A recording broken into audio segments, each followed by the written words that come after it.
का लोकतंत्र विश्व में एक परिपक्व व अनुकरणीय व्यवस्था के रूप में जाना जाता है। महोदया, देश का संविधान बनाने वालों ने संविधान की रचना करते समय इस बात का पूरा ध्यान रखा। एक minute, what is it? Who? Take that statement back. That's not right. Who has done that? That should be expunged, madam. How can he speak like that about the Prime Minister, ma'am? I'm sorry, ma'am. No, he used the word Mosagadu. He used the word Mosagadu. I'm sorry, ma'am. He should withdraw. नहीं है. I will see to it. I will expand it. Yes. अगर record में है तो expand कर देंगे. That's all. I don't know. बाकी लोग भी खड़े होके What is it? माननीय प्रधानमंत्री जी के ऊपर ऐसे अनाप शनाप नहीं बोल सकते मैडम। रिकॉर्ड में नहीं कहा है कुछ भी. I will see. है तो expand. I will expand it तुरंत. गलत बात है.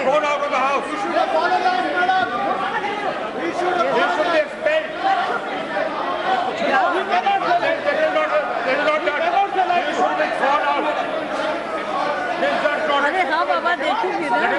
Okay, yes. What is it? Please please records कर दूंगी. Rashid ji, I will go through everything. Expand करती हूँ, कर दूंगी. महोदया, देश का संविधान बनाने वालों ने संविधान की रचना करते समय हाँ कर दूंगी. इस बात का पूरा ध्यान रखा कि सरकारों की गठन की प्रक्रिया के साथ ही और इसकी निरंतरता के साथ देश में लोकतंत्र मजबूत होते रहना चाहिए। आप समय दिया था, ये ऐसा नहीं होता. मैं देख लूंगी, अगर कुछ गलत बोला है तो एक्सपेंड करूंगी. आपके इसमें भी बोला है सब कुछ. I will, but not now. आप नहीं, ऐसा नहीं होता है. यस राकेश जी, क्या होता है जितेंद्र जी? हर एक बात पे बोलेंगे क्या? फाइट के बाद में, हमारे इतने बच्चे मरने के बाद में हमने कांग्रेस को कन्विंस किया, हमने बीजेपी को कन्विंस किया. दोनों ने ये लोकसभा के अंदर में, राज्यसभा के अंदर में ये बिल पारित किया madam. How can it become a undemocratic bill? How can it become a unscientific bill? So that words have to be removed from the house. That have to be removed from the house madam. Yes, I will see. Those two have to be removed from the words, madam. Okay. Thank you. Rakesh ji, yes. मैं अब उम्मीद करता हूं कि अब चर्चा निर्बाध रूप से हम कर सकेंगे. यस.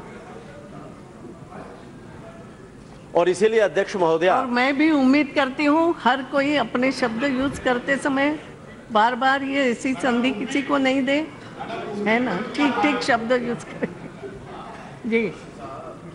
और इसीलिए हम इस बात पर विश्वास करते हैं कि देश में अगर लोकतंत्र की परिपक्वता बनी रहेगी तो देश में विकास की निरंतरता और सुधार, यह प्रक्रिया भी उसके साथ साथ चलती रहेगी. महोदया, हमारे लिए देश में लोकतंत्र का मतलब सिर्फ और सिर्फ हमारी सरकार नहीं है, हमारी पार्टी की सरकार नहीं है, बल्कि हम ये मानते हैं कि किए गए कार्यों के आधार पर, विश्वसनीयता के आधार पर जनता जिस दल की भी सरकार बनाए उसको काम करने की पूरी स्वतंत्रता मिलना चाहिए. और इसीलिए हमारे लिए लोकतंत्र के मायने देश में दूसरे राजनीतिक दलों का गला घोटना नहीं है और ना ही विकास के कार्यों को अवरुद्ध करना है. और इसलिए जब देश में आपातकाल लगा तो हमने इसका पुरजोर विरोध किया था. यह एक अलग बात है कि इस विरोध के कारण देश में उस समय हमारे साथ साथ अनेकों ऐसे गैर कांग्रेसी दल हैं जिनको जेल की यातनाएं भुगतना पड़ी थी और अपने कई कार्यकर्ताओं को, नेताओं को अपने प्राणों का बलिदान भी देना पड़ा। कई परिवार बर्बाद हुए, लेकिन जेल की उन यातनाओं से, उन संघर्षों से हमने बहुत कुछ सीखा है और इसीलिए हम गर्व के साथ कहते हैं कि देश के नवनिर्माण का हौसला अभी हमारा कम नहीं हुआ है, समाप्त नहीं हुआ है, बल्कि तेजी के साथ ये आगे बढ़ा है। महोदया, देश में कई बार अविश्वास प्रस्ताव आए हैं इसी सदन के भीतर, लेकिन इस बार का अविश्वास प्रस्ताव हर बार के अविश्वास प्रस्ताव से एकदम भिन्न है। अभी मैं जब गल्ला जी को सुन रहा था तो मुझे लगा कि अविश्वास प्रस्ताव लाने का कोई भी ठोस कारण नहीं है। जिन तमाम बातों का उन्होंने जिक्र किया है, उस समय पर कांग्रेस की सरकार केंद्र में थी और आज वो कांग्रेस के साथ में खड़े होकर अविश्वास प्रस्ताव का समर्थन और अविश्वास प्रस्ताव की बात कर रहे हैं।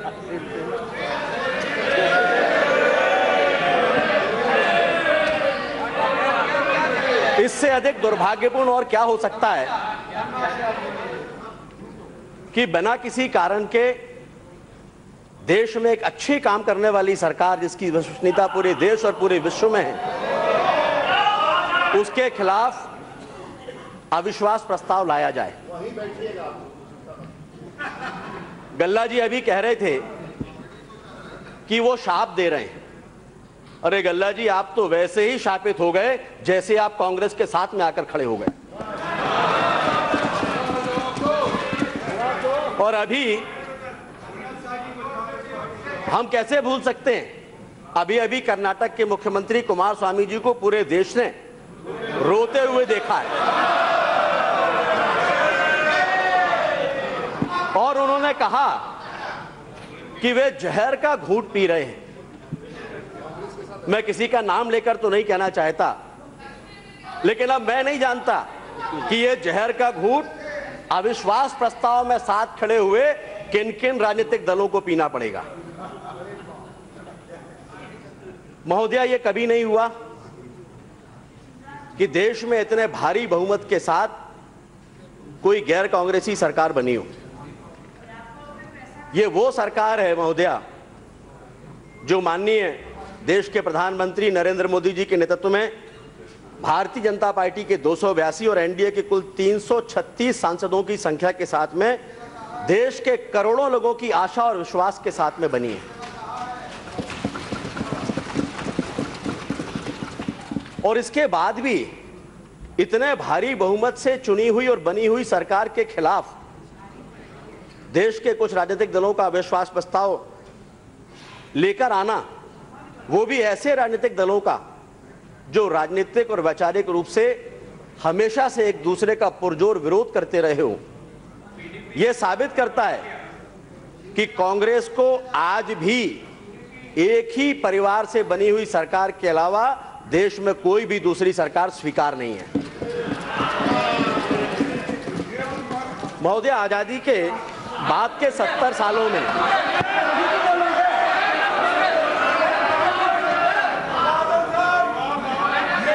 महोदया, आजादी के, ये बिल्कुल ठीक है। मैं इसमें एक बात और जोड़ना चाहता हूं कि वास्तव में ये जो अविश्वास प्रस्ताव है, ये देश समझ नहीं पा रहा कि अलग अलग राज्यों में अपने खिसकते हुए जनाधार को बचाने की कोशिश है या 2019 में देश के प्रधानमंत्री नरेंद्र मोदी जी के नेतृत्व में जो विजय की यात्रा चल रही किए गए कार्यों के आधार पर उसको रोकने की असफल कोशिश है। लेकिन इसका जवाब देश की जनता आने वाले समय में देगी। महोदया, आजादी के बाद के इन 70 सालों में से 48 साल तक कांग्रेस के एक ही परिवार का शासन रहा है। मैं बता रहा हूं, आप सुनिए। नेहरू जी 17 साल, इंदिरा जी 16 साल, स्वर्गीय राजीव जी 5 साल और उसके बाद मनमोहन सिंह जी, जिसका क्रेडिट भी मैं आदरणीय सोनिया गांधी जी को ही देना चाहूंगा, उनके 10 साल, कुल मिलाकर 48 साल आजादी के बाद के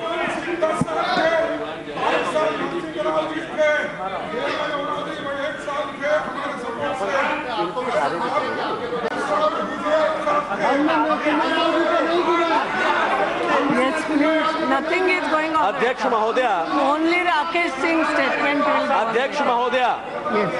खड़गे जी क्यों इतना बेचैन हो रहे हैं मुझे पता नहीं। आप अपनी बात करो। आप इतना बेचैन क्यों हो रहे हैं? इसी परिवार के कारण कर्नाटक में आप मुख्यमंत्री का चेहरा नहीं बन पाए। प्लीज कैसे कमेंट? ये 48 साल का शासन, खड़गे जी प्लीज। देश की आजादी के क्यों आप बार बार खड़े होते हो? 70 सालों में अच्छा नहीं लगता मुझे। कांग्रेस को अभी भी तृप्त नहीं कर पाया है। प्लीज बैठिए। यस राकेश जी। अध्यक्ष महोदया, लेकिन इस सदन के भीतर खड़े होकर आज हम कह सकते हैं कि इन 48 सालों में कांग्रेस ने स्कैम्स की राजनीति की है और मात्र इन 48 महीनों में देश में हमने स्कीम्स का सुशासन दिया है।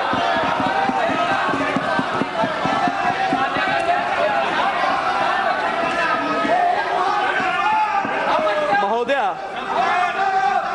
ये सारे के सारे स्कैम वैसे तो देश के माथे पर एक काले दाग की तरह हैं। फिर चाहे वो कोल स्कैम हो, 2G स्कैम हो, टेट्रा ट्रैक स्कैम हो, कॉमनवेल्थ स्कैम हो, IPL स्कैम हो, या ऐसे अनेकों कभी ना समाप्त होने वाले स्कैम्स की एक श्रृंखला। और हमें ये कहते हुए अत्यंत दुख होता है, अगस्ता वेस्टलैंड स्कैम, और ये कहते हुए हमको दुख होता है कि ऐसे हर स्कैम के साथ पूरी दुनिया के सामने भारत का सर शर्म से बार बार झुका है। महोदया, भारतीय समाज के एक बड़े हिस्से की पीढ़ी दर पीढ़ी इस बात का इंतजार करते हुए बीत गई कि विकास की किरण कभी उनके द्वार पर, उनके दरवाजे पर आएगी। पिछले 60-70 सालों में गरीबी हटाओ के नारे तो बहुत लगे, लेकिन गरीबी तो नहीं हटी। देश की मुख्य धारा से गरीब को ही हटना पड़ा, क्योंकि समाज का भावनात्मक शोषण करने का जो हुनर कांग्रेस को आता है और कांग्रेस के मित्रों के पास है, हम ऐसा मानते हैं कि उस हुनर का अनुसरण देश के किसी भी राजनीतिक दल को नहीं करना चाहिए। महोदया, देश इससे बड़ा हुनर और क्या हो सकता है कि एक और तो जहां कांग्रेस देश के संविधान निर्माता बाबा साहेब अंबेडकर जी का तिरस्कार करती रही, उनको चुनाव हराने का षड्यंत्र करती रही, वहीं दूसरी ओर बाबा साहेब ने जिस शोषित पीड़ित समाज के लिए सारा जीवन जंग लड़ी, कांग्रेस उनका रहनुमा बनकर उनके वोट बटोरती रही। अध्यक्ष महोदया, मैंने अभी कहा कि हमने स्कीम्स का सुशासन दिया है, और आज इस सदन में खड़े होकर गर्व के साथ हम कह सकते हैं कि आजाद भारत के इतिहास में 70 सालों में योजनाएं अगर वास्तविकता के धरातल पर पहली बार उतरी हैं और लोगों के जीवन में सकारात्मक परिवर्तन आज अगर हमें दिखाई दे रहा है, तो वर्तमान सरकार में माननीय नरेंद्र मोदी जी के नेतृत्व में दिखाई दे रहा है। आज जब इन योजनाओं की हम बात करते हैं महोदया, तो देश में गरीब के चेहरे पर एक खुशी की चमक दिखाई देती है।